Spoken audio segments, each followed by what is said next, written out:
조선 중기 한양에서 가장 두려운 소리가 있었다. 대감 날이 행차시다. 모두 엎드려라. 그 소리가 들리면 백성들은 무엇을 하든 즉시 땅에 얼굴을 박아야 했다. 밥을 먹든 장사를 하든 심지어 병든 가족을 업고 가든 상관없었다. 엎드리지 않는 자는 곤장을 맞거나 운이 나쁘면 목숨을 잃었다. 그 공포의 주인공 최대감. 그는 권력과 재물을 모두 가진 자였지만 그것만으로는 만족하지 못했다. 그가 진정으로 원한 것은 백성들이 자신 앞에서 벌레처럼 기어다니는 모습이었다. 그의 가마가 지나갈 때마다 거리는 엎드린 사람들로 가득 찼고 그는 가마 안에서 그 광경을 내려다보며 흐뭇해했다. 이것이 진정한 권력이지. 하지만 그날 모든 것이 바뀌었다. 최대감의 가마 앞 길 한복판에 한 장의 종이가 펼쳐져 있었다. 그냥 종이가 아니었다. 묘하게 그려진 그림이 있는 종이었다. 가마 위에서는 도무지 무엇이 그려져 있는지 알 수 없었다. 저게 뭐냐? 최대감은 가마 안에서 몸을 비틀며 그림을 내려다봤다. 하지만 보면 볼수록 알 수 없었다. 선들이 이상하게 꼬여 있었고 글자인지 그림인지조차 분간이 안 됐다. 가까이 가서 보면 되지 않겠습니까? 하인이 조심스럽게 물었다. 하지만 최대감은 고개를 저었다. 가마에서 내려간다? 그건 있을 수 없는 일이었다. 자신은 항상 높은 곳에서 아래를 내려다보는 사람이었다. 땅으로 내려가는 것은 자신의 권위를 스스로 낮추는 행위였다. 하지만 그림은 자꾸만 그의 시선을 잡아끌었다. 뭔가 중요한 것이 그려져 있다는 느낌. 자신에 대한 조롱이 담겨 있을지도 모른다는 불안감. 대체 저게 뭐란 말이냐? 결국 참지 못한 최대감은 가마에서 내려왔다. 백성들 앞에서 수많은 눈들이 지켜보는 가운데 그리고 그는 무릎을 꿇었다. 그림을 보기 위해. 그 순간 마을의 천재 소년 도령의 입가에 미소가 번졌다. 드디어 저 오만한 자가 고개를 숙였구나. 이것은 한 장의 그림으로 권력자를 무릎 꿇린 소년의 이야기다. 무력도 재물도 권력도 없었지만 지혜 하나로 세상을 뒤집은 통쾌한 복수극. 지금부터 그 거꾸로 된 비책의 전말을 들려주겠다. 최대감의 본명은 최석주. 그는 3대에 걸쳐 고위 관직을 지낸 명문가의 자손이었지만 그 집안의 명예를 더럽히는 인물이었다. 그의 할아버지는 청렴결백한 선비로 이름이 높았고 아버지는 백성을 아끼는 어진 관리였다. 하지만 최석주는 달랐다. 어려서부터 남을 짓밟는 것을 즐거워했고 권력을 손에 넣은 후로는 그 성격이 더욱 악랄해졌다. 저것들이 감히 나를 똑바로 쳐다봐. 최대감의 가장 큰 집착은 시선이었다. 자신보다 낮은 신분의 사람이 자신과 눈을 마주치는 것을 절대 용납하지 않았다. 그래서 그는 아예 규칙을 만들었다. 내 가마가 지나갈 때는 모두 땅에 엎드려라. 눈을 들면 곤장 10대, 고개를 들면 20대, 일어서 있으면 죽음이다. 이 규칙은 처음에는 그의 저택 주변에서만 적용됐다. 하지만 곧 그가 다니는 모든 길로 확대됐다. 시장이든 관청 앞이든 심지어 사찰 앞이든 상관없었다. 백성들은 두려움에 떨었다. 최대감의 가마가 어느 시간에 어느 길로 지나갈지 아무도 몰랐다. 그는 의도적으로 일정을 바꾸며 백성들을 긴장시켰다. 어느 날은 아침 일찍, 어느 날은 한낮에, 또 어느 날은 해질녘에. 예측할 수 없었기에 사람들은 항상 불안에 떨어야 했다. 대감 날이 행차시다. 이 외침이 들리는 순간 세상은 멈췄다. 장사를 하던 상인들은 손에 들고 있던 물건을 그대로 떨어뜨렸다. 길을 가던 사람들은 자리에서 즉시 엎드렸다. 아이들을 데리고 가던 어머니들은 아이들을 재빨리 땅에 눕혔다. 최대감은 가마 안에서 그 광경을 즐겼다. 비단 커튼을 살짝 걷고 밖을 내다보며 흐뭇한 표정을 지었다. 그래, 이래야 제맛이지. 세상 모든 것이 내 발 아래 있다. 하지만 언젠가부터 그것만으로는 만족이 안 됐다. 그는 더 노골적인 굴욕을 원했다. 오늘은 서대문 쪽으로 가마를 돌려라. 일부러 천천히 가거라. 서대문 일대는 가난한 백성들이 많이 사는 지역이었다. 하루 벌어 하루 먹고 사는 사람들이 대부분이었다. 그들에게 일을 멈추고 엎드려 있으라는 것은 그날 벌이를 포기하라는 말과 같았다. 그날도 최대감의 가마는 천천히, 아주 천천히 움직였다. 시장 한복판을 지나갈 때였다. 한 노인이 무거운 짐을 지고 가다가 그만 비틀거렸다. 나이가 많아 다리에 힘이 없었던 것이다. 엎드려라. 호의 무사의 고함이 터졌다. 노인은 황급히 엎드리려 했지만 등에 진 짐이 너무 무거워 균형을 잃고 옆으로 넘어지고 말았다.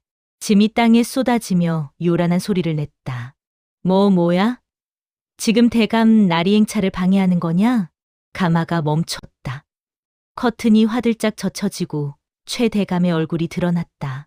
그의 눈은 분노로 이글거렸다. 죄송합니다, 나리. 제가 실수? 내 따위가 실수를 해? 최 대감은 손을 번쩍 들었다. 호의 무사들이 일제히 달려들어 노인을 끌어냈다. 곤장 30대를 쳐라. 당장. 나리, 제발 용서를. 닥쳐. 내 따위가 내 앞에서 목소리를 높여? 곤장이 노인의 등에 내리꽂히기 시작했다. 탁. 노인의 비명이 시장 거리에 울려 퍼졌다. 하지만 아무도 나서지 못했다. 모두가 땅에 엎드린 채 숨을 죽이고 있었다. 10대, 20대, 30대. 노인은 결국 의식을 잃고 쓰러졌다. 피가 등에서 흘러내렸지만 호위 무사들은 개의치 않았다. 그저 최대감의 명령을 따랐을 뿐이었다. 치워라. 내 앞에서. 무사들이 노인의 몸을 질질 끌고 갔다. 최대감은 흡족한 표정으로 다시 가마에 앉았다. 계속 가거라. 이런 일은 비일비재했다. 어느 날은 아이를 업고 가던 여인이 걸음이 느렸다는 이유로 곤장을 맞았고, 어느 날은 장사하던 상인이 물건을 치우는 속도가 늦었다는 이유로 가게가 불탔다. 백성들은 최대감을 행차귀라고 불렀다. 행차하는 귀신. 그의 가마가 지나가는 길에는 불행만이 남았다. 그러던 어느 날 박서방이라는 청년이 있었다. 25의 나이로 혼자 늙으신 어머니를 모시고 살았다. 아버지는 일찍 돌아가셨고 형제도 없었다. 박서방은 남의 집 일을 도우며 품삯을 받아 어머니를 봉양했다. 그날 아침 어머니가 갑자기 쓰러졌다. 고열에 시달리며 정신을 잃었다. 박서방은 황급히 어머니를 업고 약방으로 달려갔다. 어머니, 조금만 참으세요. 곧 약방에 도착합니다. 그의 발걸음은 절박했다. 어머니의 숨소리가 점점 약해지고 있었다. 한시라도 빨리 약을 구해야 했다. 하지만 운명은 잔인했다. 대감 나리 행차시다. 박서방의 앞에서 그 끔찍한 외침이 터졌다. 그의 발걸음이 멈췄다. 저 멀리서 최대감의 가마가 천천히 다가오고 있었다. 주변 사람들이 재빨리 땅에 엎드렸다. 하지만 박서방은 망설였다. 어머니를 업은 채 엎드리면 어머니가 더 위험해질 수 있었다. 이봐요. 빨리 엎드리지 못해. 누군가 다급하게 외쳤다. 하지만 박서방은 고개를 저었다. 어머니가 위독하십니다. 이대로 엎드리면 어머니가. 그래도 대감 나리 앞에서 서 있으면 안 돼. 너도 죽고 우리도 다 죽어. 사람들의 외침이 더욱 절박해졌다. 박서방은 갈등했다. 하지만 결국 어머니를 택했다. 그는 조심스럽게 걸음을 옮기려 했다. 최대한 가마에서 멀리 비켜서려고. 하지만 그 순간 멈춰라. 가마가 박서방 바로 앞에서 멈췄다. 커튼이 젖혀지고 최대감의 얼굴이 나타났다. 지금 내가 내 앞에서 서 있는 거냐? 최대감의 목소리는 낮고 차갑게 깔렸다. 오히려 그것이 더 무서웠다. 소리를 지르는 것보다 훨씬 더 위험한 신호였다. 죄송합니다, 나리. 하지만 제 어머니가 지금 매우 위독하셔서. 어머니? 최대감이 비웃었다. 내 어머니가 나보다 중요하다는 거냐? 그게 아니라 내 더러운 효심 따위가 내 권위보다 위에 있다는 거냐? 박서방은 아무 말도 할 수 없었다. 그저 고개를 숙이고 용서를 빌 수밖에 없었다. 용서해 주십시오, 나리. 제가 잘못했습니다. 잘못했다고? 최대감은 가마에서 내렸다. 그리고 천천히 박서방에게 다가갔다. 잘못한 것을 안다면 대가를 치러야지. 그가 손짓했다. 호위 무사들이 일제히 달려들었다. 저 불효 자식을 끌어내라. 어머니는 그대로 내버려 두고. 안 됩니다. 어머니는 제가 직접 업고 있어야 합니다. 박서방이 비명을 질렀지만 소용없었다. 무사들이 그를 어머니에게서 떼어냈다. 늙은 어머니는 그대로 땅바닥에 나뒹굴었다. 어머니, 닥쳐라. 최대감이 직접 박서방의 뺨을 후려쳤다. 한 번, 두 번, 세 번. 박서방의 입에서 피가 흘러나왔다. 내가 감히 내 행차를 막아? 내 어머니 따위가 나보다 중요해? 제발, 제발 어머니만은 곤장 50대에 당장 쳐라. 나리, 제발. 하지만 최대감은 듣지 않았다. 아니, 듣고도 즐기고 있었다. 박서방의 절규가, 그 절망이 그에게는 즐거운 오락이었다. 곤장이 시작됐다. 10대, 20대, 30대. 박서방의 등이 터졌다. 피가 옷을 적셨다. 하지만 곤장은 멈추지 않았다. 40대, 50대. 박서방은 더 이상 비명도 지르지 못했다. 의식이 흐려져 갔다. 그의 눈에는 땅바닥에 쓰러진 어머니의 모습만 보였다. 어머니. 그것이 그의 마지막 말이었다. 50대가 끝났을 때 박서방은 더 이상 움직이지 않았다. 죽은 것이다. 최대감은 만족스럽게 고개를 끄덕였다. 이래야 본때를 보이지. 치워라. 무사들이 박서방의 시신을 끌고 갔다. 옆에는 여전히 의식을 잃은 채 누워있는 그의 어머니가 있었다. 하지만 아무도 돕지 못했다. 모두가 공포에 질려 있었다. 최대감은 다시 가마에 올랐다. 계속하자. 가마가 움직이기 시작했다. 길에는 박서방의 피가 흥건히 고여 있었다. 하지만 그 광경을 지켜보는 이가 있었다. 마을의 천재 소년, 도령. 12살의 어린 나이였지만 그의 눈빛은 또래보다 훨씬 성숙했다. 그는 나무 뒤에 숨어 모든 것을 지켜봤다. 박서방이 맞는 매질을, 그의 절규를, 그리고 그의 죽음을. 도령의 주먹이 떨렸다. 분노가 온몸을 타고 흘렀다. 하지만 그는 참았다. 지금 뛰쳐나가 봤자 자신도 똑같이 죽을 뿐이었다. 저 괴물을 반드시 무릎 꿇리겠어. 도령은 이를 악물었다. 그리고 결심했다. 무력으로는 저 권력자를 이길 수 없다. 돈으로도, 힘으로도, 권력으로도 이길 수 없다. 하지만 지혜로는 이길 수 있다. 그날 밤, 도령은 잠을 이루지 못했다. 그의 머릿속에서는 수십 가지 계획이 돌아가고 있었다. 어떻게 하면 저 오만한 자를 굴복시킬 수 있을까? 그리고 마침내 새벽이 밝아올 무렵, 도령의 눈이 번쩍 떠졌다. 그래, 그 방법이다. 그의 입가에 미소가 번졌다. 차갑고 결연하고 확신에 찬 미소였다. 복수가 시작되려 하고 있었다. 도령의 본명은 이도령. 이 마을에서 태어나 자란 평범한 소년이었다. 아니, 평범하지 않았다. 그는 천재였다. 5살에 천자문을 떼었고 7살에 사서삼경을 모두 읽었다. 10살이 되었을 때는 마을의 훈장보다 학식이 깊어졌다. 서당 훈장이 도령에게 물을 정도였다. 하지만 도령의 재능은 학문에만 국한되지 않았다. 그는 그림에도 뛰어났고 글씨도 일품이었다. 특히 기발한 아이디어를 생각해내는 능력이 탁월했다. 어려서부터 도령은 남들과 다른 방식으로 세상을 봤다. 다른 아이들이 단순히 받아들이는 것들을 도령은 의심했고 분석했고 다르게 해석했다. 왜 하늘은 파랗지? 왜 물은 위에서 아래로 흐르지? 왜 사람들은 강한 자 앞에서 약해지지? 끊임없는 질문, 그리고 스스로 찾아내는 답. 그것이 도령을 천재로 만들었다. 도령의 집은 가난했다. 아버지는 일찍 돌아가셨고 어머니는 바느질로 생계를 이었다. 하지만 어머니는 도령의 재능을 알아봤다. 도령아, 너는 이 좁은 마을에 갇혀 있을 아이가 아니다. 언젠가 큰 인물이 될 거야. 어머니의 말은 도령에게 힘이 됐다. 가난해도 배고파도 도령은 공부를 멈추지 않았다. 책을 구할 수 없으면 다른 사람에게 빌렸고, 빌릴 수도 없으면 훈장의 서당에 몰래 들어가 책을 읽었다. 그렇게 도령은 자랐다. 똑똑하지만 조용한 소년. 재능이 있지만 뽐내지 않는 소년. 하지만 박서방의 죽음은 도령을 바꿔놓았다. 그날 밤, 도령은 집으로 돌아와 어머니에게 말했다. 어머니, 제가 며칠간 밖에 나가지 못할 것 같습니다. 왜? 무슨 일이니? 중요한 일을 해야 합니다. 제 방에 아무도 들어오지 못하게 해주세요.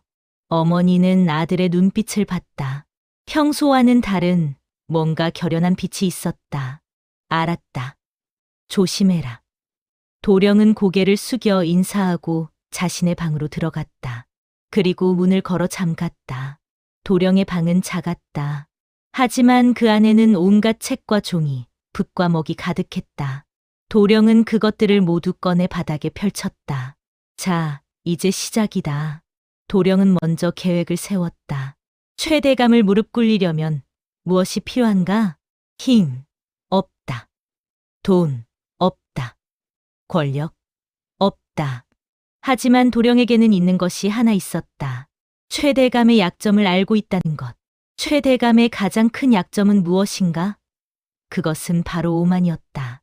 자신이 세상의 중심이라고 믿는 그 오만함. 그리고 두 번째 약점, 호기심이었다. 최대감은 권력자였지만 동시에 지식욕이 강한 사람이었다. 자신이 모르는 것을 참지 못했다. 특히 자신에 대한 이야기라면 더더욱. 그래, 저 자의 호기심을 이용하는 거야. 도령은 붓을 들었다. 그리고 종이를 펼쳤다. 하지만 그냥 그림을 그릴 수는 없었다. 특별한 그림이어야 했다. 최대감이 절대로 무시할 수 없는, 하지만 가마 위에서는 절대로 볼 수 없는 그림. 거꾸로 그려야 해. 도령은 먼저 연습을 시작했다. 정상적인 글자를 거꾸로 쓰는 연습. 정상적인 그림을 거꾸로 그리는 연습. 처음에는 어색했다. 글자가 뒤틀렸고 그림이 이상했다. 하지만 도령은 포기하지 않았다. 1번, 2번, 10번, 20번. 종이를 낭비하며 계속 연습했다. 밤이 깊어갔다. 촛불이 희미하게 타들어가며 방 안을 어둡게 만들었다.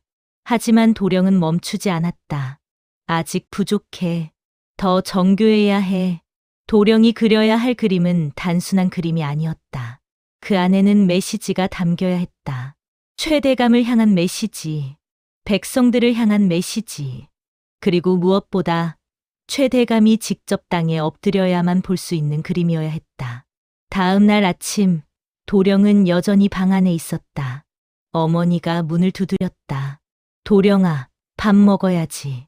괜찮습니다, 어머니. 조금만 더 하면 됩니다. 그래도 건강을 챙겨야지. 곧 나가겠습니다. 하지만 도령은 나가지 않았다. 오히려 더 집중했다. 이틀째, 사흘째, 도령의 방에서는 밤낮으로 붓소리만 들렸다. 종이를 펴는 소리, 먹을 가는 소리, 한숨 쉬는 소리.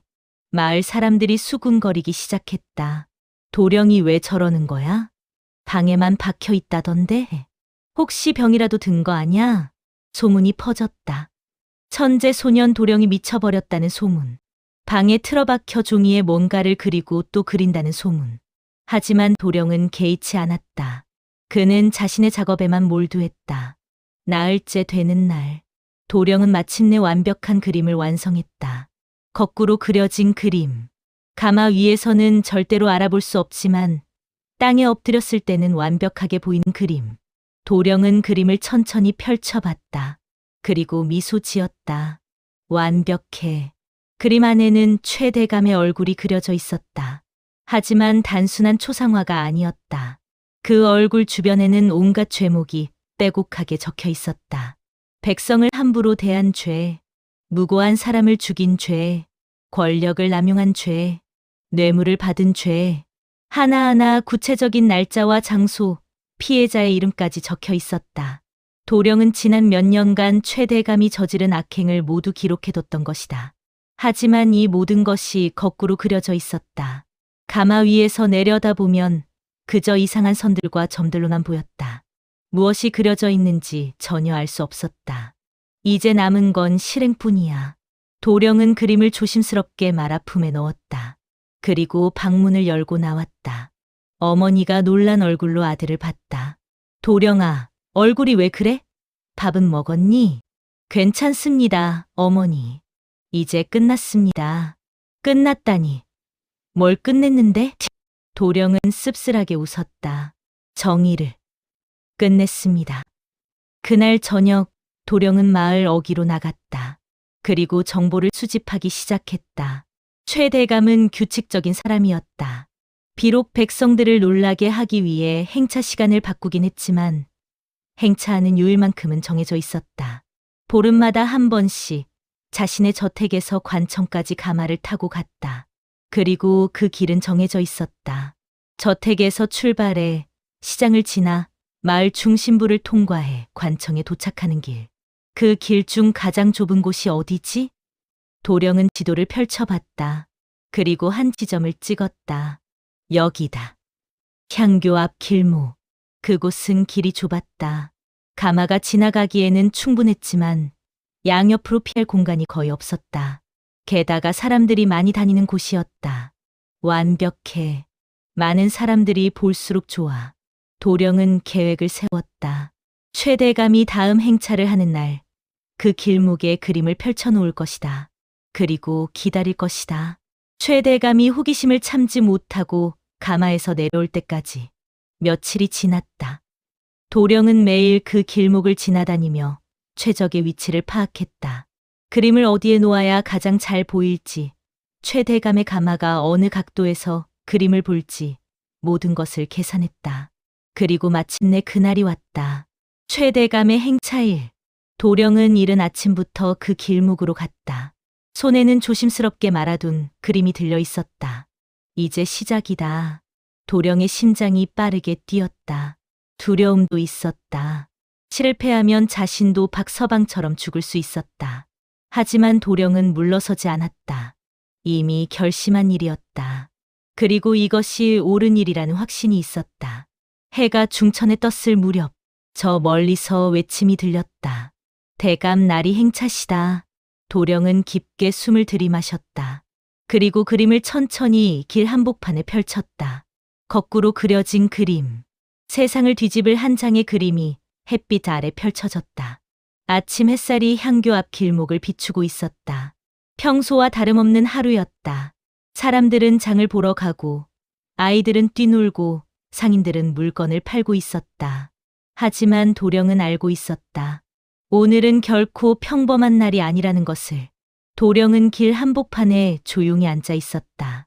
그의 앞에는 커다란 종이가 펼쳐져 있었다. 사람들이 지나가며 이상한 눈으로 쳐다봤다. 저 아이 뭐 하는 거야? 그림을 그리나 본데. 길 한복판에서. 위험한데. 하지만 아무도 다가오지는 않았다. 도령이 워낙 조용히 앉아 있었고 해칠 것 같지 않아 보였기 때문이다. 도령은 그림을 다시 한번 확인했다. 완벽했다. 거꾸로 그려진 최대감의 얼굴과 그의 죄목들. 땅 위에서 보면 그저 이상한 선들과 글씨들로만 보였다. 하지만 정확히 180도 반대로 보면, 그러니까 고개를 완전히 거꾸로 하거나 땅의 얼굴을 받고 보면 모든 것이 선명하게 드러났다. 괜찮아. 이 그림은 완벽해. 도령은 자신을 다독였다. 하지만 떨림을 완전히 멈출 수는 없었다. 이제 곧 최대감이 올 것이다. 그리고 그 순간이 오면 모든 것이 결정된다. 성공하면 최대감을 굴복시킬 수 있다. 실패하면 자신이 죽는다. 두렵지 않아. 두렵지 않아. 도령은 속으로 되뇌었다. 하지만 손은 떨리고 있었다. 그때였다. 대감 날이 행차시다. 저 멀리서 외침이 들렸다. 도령의 심장이 쿵 내려앉았다. 드디어 사람들이 일제히 땅에 엎드리기 시작했다. 순식간에 길거리가 텅 비었다. 모두가 얼굴을 땅에 박고 숨을 죽였다. 하지만 도령은 일어서지 않았다. 그림 옆에 그대로 앉아 있었다. 저 멀리서 최대감의 가마가 보였다. 화려하고 거대한 가마. 8명의 장정이 메고 있었다. 가마 주변에는 붉은 옷을 입은 호위 무사들이 줄지어 걸어오고 있었다. 가마가 점점 가까워졌다. 50보, 30보, 20보. 드디어 가마가 도령 앞에서 멈췄다. 뭐야? 왜 멈춰? 가마 안에서 최대감의 짜증 섞인 목소리가 들렸다. 호위 무사 하나가 다가왔다. 대감 나리, 길에 누군가 앉아 있습니다. 앉아 있어. 앉아 있다고? 커튼이 화들짝 젖혀졌다.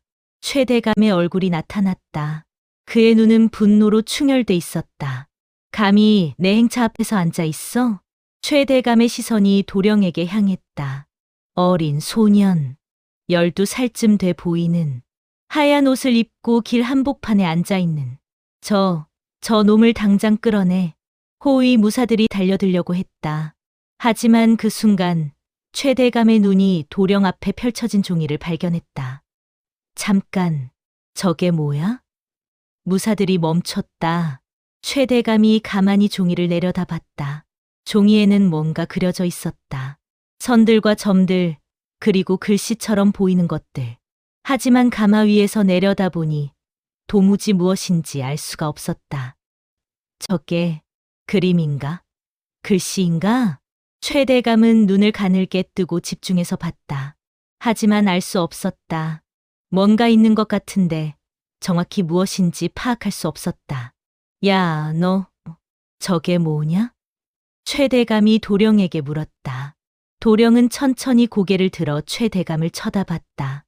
그림입니다, 나리. 그림이라고? 예, 무슨 그림인데? 도령은 잠시 침묵했다. 그리고 입을 열었다. 나리를 위한 그림입니다. 나를 위한? 최대감의 눈빛이 변했다. 분노에서 호기심으로. 나를 위한 그림이라니 무슨 소리냐? 나리의 위대함을 칭송하는 그림입니다. 도령의 목소리는 차분했다. 떨림이 없었다. 오히려 확신에 차 있었다. 칭송, 나를. 최대감은 다시 그림을 내려다봤다. 자신을 칭송하는 그림이라니. 그렇다면 당연히 봐야 했다. 하지만 문제가 있었다. 가마 위에서는 도무지 알아볼 수가 없었다. 이봐라, 그 그림을 이리 가져와라. 호위 무사가 그림을 집어들려고 했다. 하지만 도령이 재빨리 말했다. 안 됩니다. 이 그림은 특별한 방식으로 봐야 합니다. 함부로 옮기면 망가집니다. 특별한 방식? 최대감의 호기심이 더욱 커졌다. 어떤 방식인데? 가까이서 정확한 각도에서 봐야 합니다. 도령은 조심스럽게 말했다. 최대감은 잠시 망설였다. 그림을 보고 싶었다. 자신을 칭송하는 그림이라면 당연히 봐야 했다.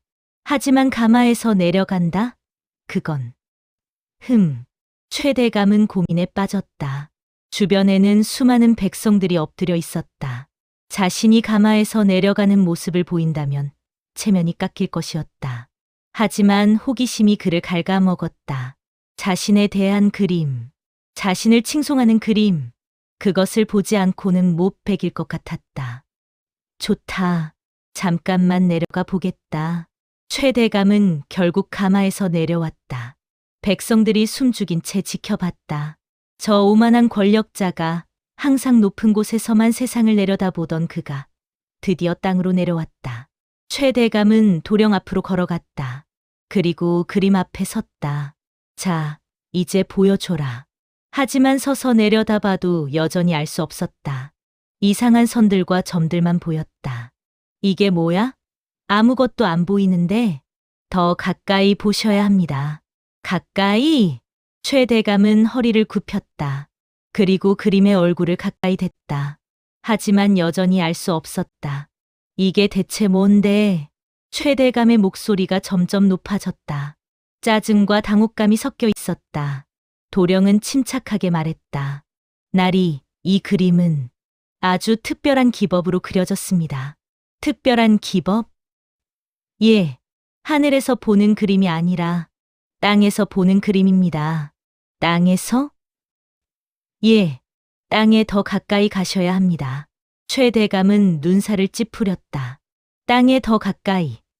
그럼 무릎을 꿇으란 말인가? 내가 지금 나보고 무릎을 꿇으라는 거냐? 도령은 고개를 저었다. 아닙니다, 나리. 단지 그림을 보려면 그렇게 하셔야 한다는 것뿐입니다. 최 대감은 코웃음 쳤다. 하지만 그림이 자꾸 신경 쓰였다. 대체 무엇이 그려져 있는 걸까? 주변 사람들의 시선도 느껴졌다. 비록 모두 엎드려 있었지만 분명히 자신을 의식하고 있을 것이었다. 내가 이 어린 것 하나 때문에 무릎을 꿇는다? 말도 안 돼. 하지만 호기심은 점점 더 강렬해졌다. 대체 뭐가 그려져 있길래? 최 대감은 결국 한쪽 무릎을 꿇었다. 그리고 그림에 더 가까이 얼굴을 댔다.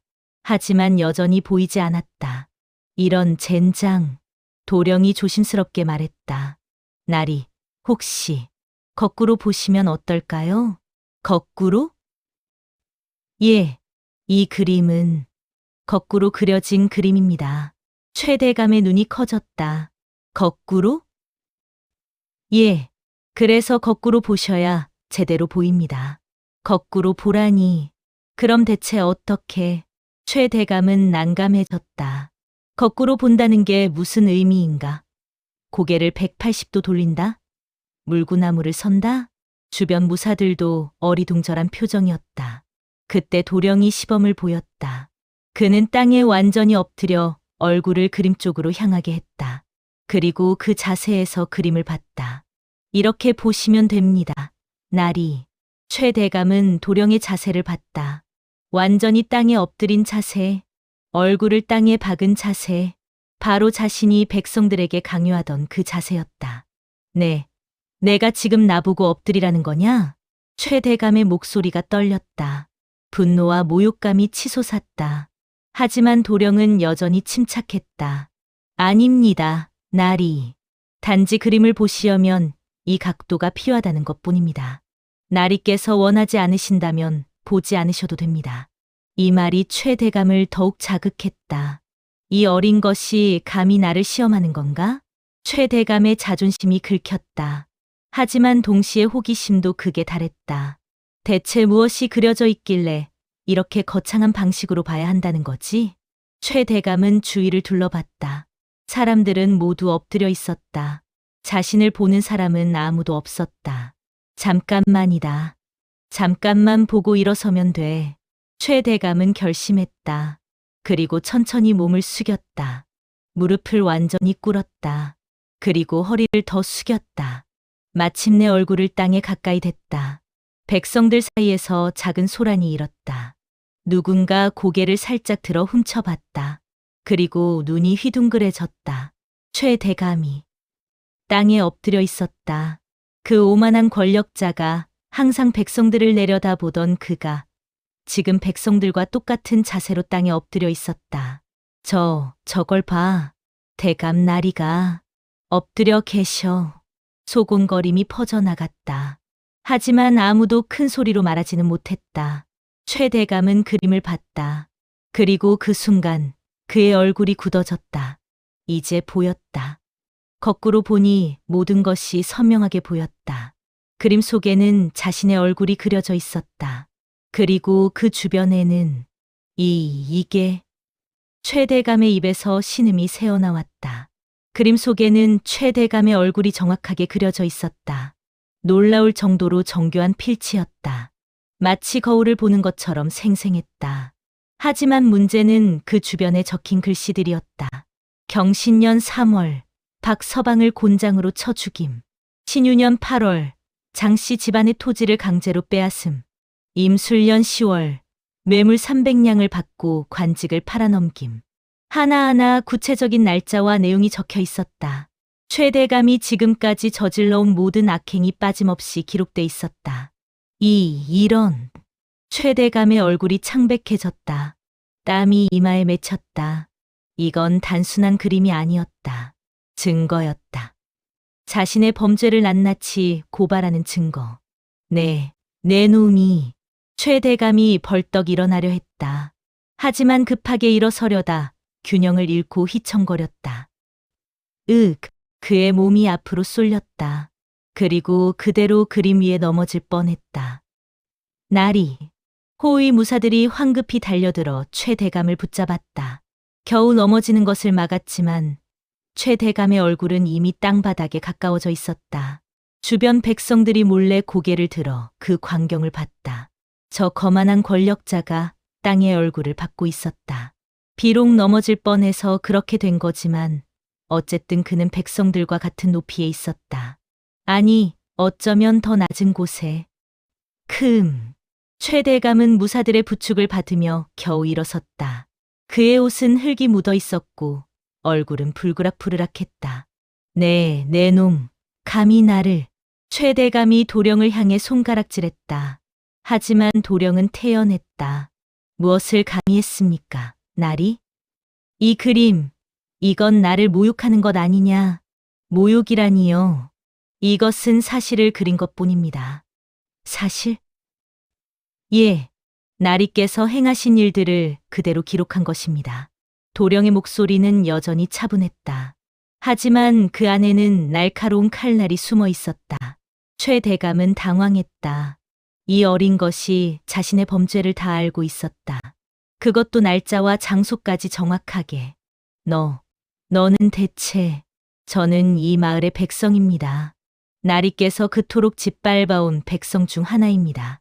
도령이 천천히 일어섰다. 그리고 최 대감을 똑바로 쳐다봤다. 그리고 저는 박서방의 복수를 하러 왔습니다.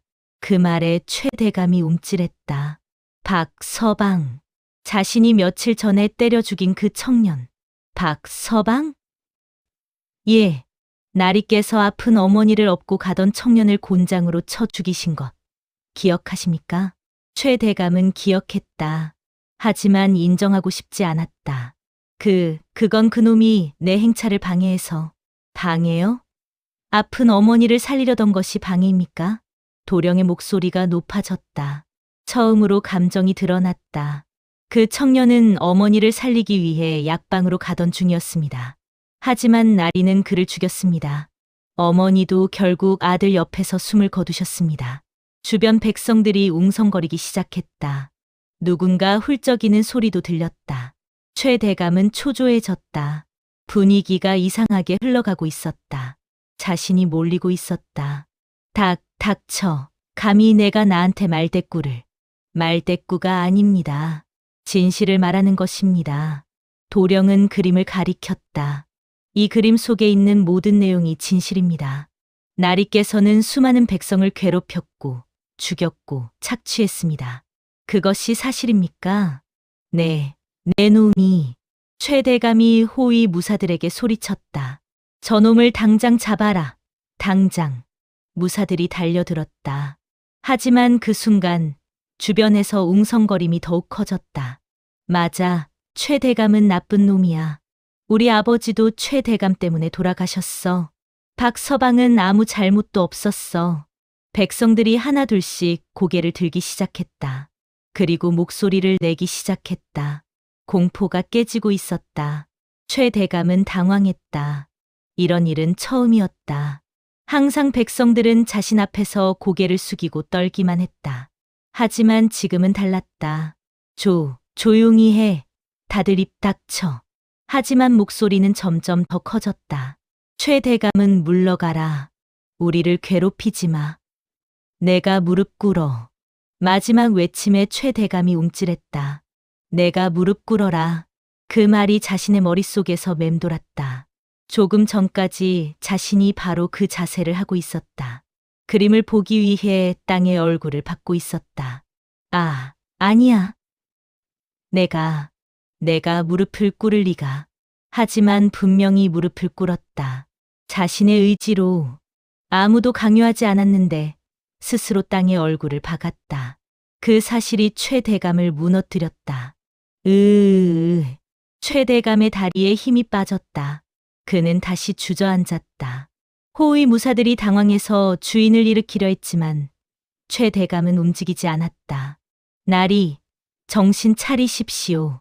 하지만 최 대감의 눈은 초점을 잃고 있었다. 그는 자신이 무너지는 것을 느꼈다. 권력이, 위엄이, 자존심이, 모든 것이 무너지고 있었다. 도령은 조용히 최 대감을 내려다봤다. 그리고 말했다. 나리, 이제 아시겠습니까? 뭘 알아. 높은 곳에서만 세상을 보면 진실을 볼 수 없다는 것을요. 도령은 그림을 다시 가리켰다. 이 그림은 높은 곳에서는 볼 수 없습니다. 오직 낮은 곳에서 백성들과 같은 높이에서만 볼 수 있습니다. 그것이 진실입니다. 최대감은 아무 말도 하지 못했다. 도령은 계속했다. 나리께서는 항상 가마 위에서 세상을 내려다보셨습니다. 백성들을 벌레처럼 여기셨습니다. 하지만 오늘 나리께서는 처음으로 백성들과 같은 높이에 서보셨습니다. 아니, 어쩌면 더 낮은 곳에 닥쳐. 그리고 그곳에서 나리께서는 진실을 보셨습니다. 나리 자신의 죄를. 최대감의 어깨가 떨렸다. 분노인지 수치심인지 아니면 두려움인지 알 수 없었다. 주변 백성들은 숨을 죽이고 그 광경을 지켜봤다. 권력자가 무너지는 순간을 도령은 마지막으로 말했다. 이제 나리께서는 선택하셔야 합니다. 선택? 예. 계속 높은 곳에서 세상을 내려다보며 진실을 외면하실 것인지 아니면 낮은 곳으로 내려와 진실을 마주하실 것인지. 최대감은 고개를 들어 도령을 봤다. 어린 소년이었다. 12살밖에 안 된 어린아이. 하지만 그 눈빛은 어른보다 더 깊고 더 단단했다. 이 아이가 나를 무릎 꿇렸다. 최대감은 그 사실을 인정할 수밖에 없었다. 무력도 권력도 돈도 아닌 단 한 장의 그림으로, 지혜로, 크흠. 최대감은 목을 가다듬었다. 그리고 천천히 일어섰다. 너 이름이 뭐냐? 이도령입니다. 이도령. 최대감은 그 이름을 되뇌었다. 그리고 주위를 둘러봤다. 백성들이 자신을 쳐다보고 있었다. 공포가 아닌 기대하는 눈빛으로. 최대감은 결정을 내려야 했다. 이대로 권력으로 도령을 짓밟을 것인가? 아니면 최대감은 오랫동안 서 있었다. 아무 말도 하지 않았다. 주변 사람들도 숨을 죽이고 기다렸다. 무슨 일이 벌어질지 아무도 몰랐다. 도령은 조용히 최대감을 바라봤다. 그의 얼굴에는 두려움도 기대도 없었다. 다만 차분한 확신만이 있었다. 이 그림. 최대감이 입을 열었다. 이 그림 속에 적힌 것들이 모두 사실이냐? 예. 내가 어떻게 이 모든 것을 알았지? 도령은 대답했다. 저는 항상 지켜봤습니다. 나리께서 백성들을 어떻게 대하시는지, 누구를 괴롭히시는지, 누구를 죽이시는지, 그리고 기록했다는 거냐? 예. 언젠가는 이 진실이 밝혀져야 한다고 생각했습니다. 최대감은 쓴웃음을 지었다. 천재 소년이라더니 정말 대단하구나. 그는 다시 그림을 내려다봤다. 여전히 거꾸로 그려진 그 그림을. 이 그림은 정말 기발하다. 높은 곳에서는 볼 수 없고 낮은 곳에서만 볼 수 있다니. 그것이 진실의 속성입니다. 나리. 진실의 속성? 예. 진실은 오만한 자에게는 보이지 않습니다. 오직 겸손한 자, 낮은 곳으로 내려온 자만이 볼 수 있습니다. 최대감은 한참을 생각했다. 그리고 결국 한숨을 내쉬었다. 나는 평생 높은 곳에서만 살았다. 내가 세상의 중심이라고 믿었지. 그는 가마를 돌아봤다. 화려하고 거대한 가마, 자신을 하늘로 올려주던 그 가마. 하지만 오늘 처음으로 내려왔다. 그리고 봤다. 그의 목소리가 떨렸다. 내가 얼마나 추한 인간이었는지를. 백성들이 놀란 표정으로 최대감을 봤다. 저 오만한 권력자가 자신의 잘못을 인정하는 것인가? 최대감은 도령을 똑바로 쳐다봤다. 이도령, 내가 원하는 게 뭐냐? 도령은 잠시 망설였다. 그리고 입을 열었다. 박서방의 명예를 회복시켜 주십시오. 그리고 그의 어머니 산소도 돌봐주십시오. 그게 다냐? 아닙니다. 도령은 그림을 가리켰다. 이 그림 속에 적힌 모든 사람들에게 사과하십시오. 그리고 그들이 잃은 것을 돌려주십시오. 그건 쉬운 일이 아니다. 알고 있습니다. 하지만 그것이 나리께서 해야 할 일입니다. 최 대감은 한참을 고민했다. 그것은 자신의 모든 것을 포기하는 것과 같았다. 권력도, 재산도, 명예도. 하지만 어쩌면 그것이 진정한 자유일지도 몰랐다. 좋다. 최 대감이 고개를 끄덕였다. 내가 하겠다. 백성들 사이에서 술렁임이 일었다. 믿을 수 없다는 표정들이었다. 최 대감은 천천히 무릎을 꿇었다. 이번에는 그림을 보기 위해서가 아니었다. 백성들에게 사과하기 위해서였다. 나는 평생 잘못 살았다. 권력을 휘두르며 너희들을 괴롭혔다. 그의 목소리가 떨렸다. 용서를 구하지는 않겠다. 너무 많은 잘못을 저질렀으니까. 다만 그는 고개를 숙였다. 완전히 땅에 닿을 정도로 내 남은 생은 속죄하며 살겠다. 침묵이 흘렀다. 그리고 갑자기 누군가 울음을 터뜨렸다.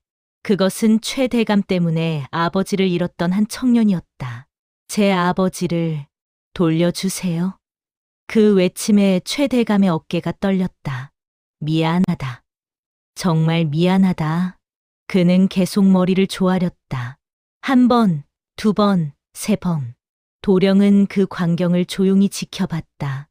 그의 눈가가 촉촉해졌다. 서방. 이제 편히 쉬세요. 그때 저 멀리서 목소리가 들렸다. 대감 나리. 관아의 관리들이 달려오고 있었다. 최 대감의 행차가 멈춰 있다는 소식을 듣고 온 것이다. 무슨 일입니까? 하지만 그들은 곧 그 광경을 보고 얼어붙었다. 최 대감이 땅에 엎드려 있었다. 백성들 앞에서 대감 나리? 최 대감은 천천히 일어섰다. 그리고 관리들을 봤다. 나를 관아로 데려가라. 예, 무슨. 나는 자수하러 간다. 내가 저지른 죄를 모두 고백하고 벌을 받겠다. 관리들은 믿을 수 없다는 표정이었다. 하지만 최 대감의 눈빛은 진지했다. 어서 하지 못할까? 예. 관리들이 최 대감을 호위했다. 그는 가마에 타지 않았다. 그냥 걸어갔다. 백성들 사이를 지나며 백성들은 길을 열어줬다. 하지만 이번에는 엎드리지 않았다. 그저 서서 최 대감을 지켜봤다. 최 대감은 도령 앞에서 잠시 멈췄다. 이도령, 너는 정말 대단한 아이다. 감사합니다. 한 가지 물어보고 싶다. 말씀하십시오. 내가 이 그림을 그린 진짜 이유가 뭐냐? 복수인가, 정인가? 도령은 잠시 생각했다. 그리고 대답했다. 둘 다입니다. 하지만 무엇보다 그는 주변 백성들을 둘러봤다. 이분들이 더 이상 고개를 숙이지 않았으면 해서입니다. 최 대감은 고개를 끄덕였다. 그래, 고개를 숙이지 않기를. 그는 도령에게 깊이 절했다. 그리고 떠났다. 백성들은 한동안 말이 없었다. 그리고 갑자기 누군가 박수를 쳤다. 짝, 짝, 짝. 그것이 신호탄이 됐다. 모든 백성들이 박수를 치기 시작했다. 도령아, 잘했다. 내가 우리를 구했어. 고맙다. 도령은 쑥스러운 표정으로 웃었다.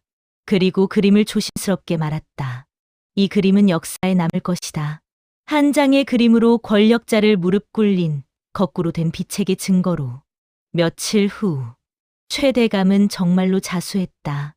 그리고 자신의 모든 재산을 백성들에게 나눠줬다. 방치된 박서방의 어머니 산소도 돌보고 최 대감은 자신이 해친 모든 사람들을 찾아가 사죄했다. 그는 더 이상 대감이 아니었다. 그냥 최석주라는 한 인간이었다. 그리고 도령은 마을의 영웅이 됐다. 하지만 그는 여전히 겸손했다. 저는 그냥 할 일을 했을 뿐입니다.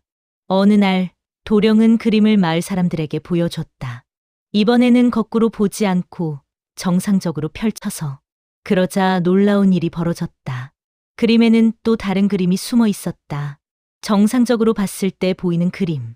그것은 백성들이 활짝 웃으며 자유롭게 걷는 모습이었다. 아무도 엎드리지 않고 모두가 당당하게 서 있는 모습. 이것이 제가 진짜로 그리고 싶었던 그림입니다. 도령이 미소 지었다. 권력자를 무릎 꿇리는 것이 목적이 아니었습니다. 백성들이 당당하게 서는 것, 그것이 진짜 목적이었습니다. 사람들은 감동했다. 그리고 깨달았다. 진정한 승리는 적을 무너뜨리는 것이 아니라 억눌린 자들을 일으켜 세우는 것이라는 것을. 도령은 그날 이후로도 계속 그림을 그렸다. 하지만 이제는 복수나 고발을 위한 그림이 아니었다. 희망을 그렸다. 자유를 그렸다. 그리고 모든 사람이 당당하게 고개를 들 수 있는 세상을 그렸다. 그리고 그 그림들은 조선 팔도로 퍼져나갔다. 사람들에게 용기를 주고 희망을 주었다. 어느 날 이미 늙은 최석주가 도령을 찾아왔다.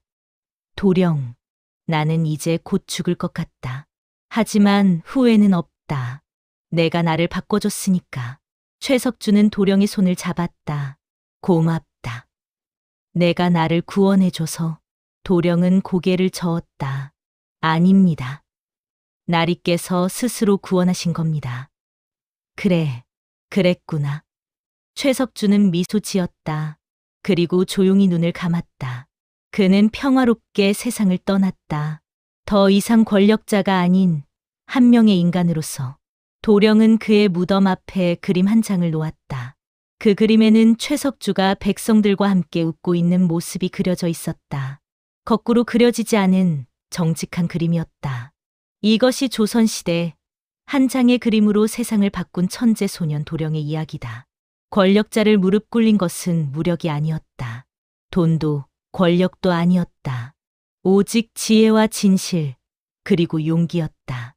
그리고 그 교훈은 오늘날까지 전해진다. 높은 곳에서만 세상을 보지 마라. 때로는 낮은 곳으로 내려가 진실을 마주하라. 도령의 거꾸로 된 비책은 이렇게 말하고 있다. 진정한 힘은 높은 곳에 있는 것이 아니라 진실을 마주하는 용기에 있다고. 그리고 세상을 바꾸는 것은 거대한 권력이 아니라 작지만 단단한 지혜라고. 구독과 좋아요 부탁드려요. 감사합니다.